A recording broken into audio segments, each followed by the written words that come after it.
आज सकाळी म्हातोबाच्या आळंदी तालुका हवेली येथे माझं एका दशक्रियेच्या निमित्ताने प्रवचन होतं। ते प्रवचन संपल्यानंतर 10 वाजता मी आळंदी म्हातोबाच्या इथून पुण्याला जायला निघालेलो असताना रस्त्यात गावाच्या बाहेर आल्यानंतर वारकरी संप्रदायातील संग्राम भंडारे आणि काही 10-15 गोरक्षक होते। सगळेजण 2-3 गाड्या होत्या आणि त्या सगळ्या गुंडांनी मला रस्त्यात निर्जन स्थळी अडवलं।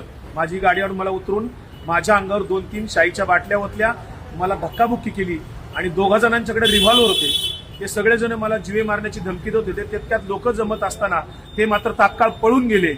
मी त्या सर्वांचा निषेध करतो। संग्राम भंडारे आणि त्याच्या सोबत आलेले सगळे जे काही 10-15 गुंड होते, गाड्या घेऊन आलेले, त्यांच्यावर पोलिसांनी तात्काळ कायदेशीर कारवाई करावी। मी लोणी काळभोर पोलीस स्टेशनला इथे फिर्याद देण्यासाठी आलेलो आहे। जोपर्यंत त्यांना सर्वांना अटक होत नाही तोपर्यंत लोणी काळभोर पोलीस स्टेशन येथे माझा सत्याग्रह सुरू राहणार आहे।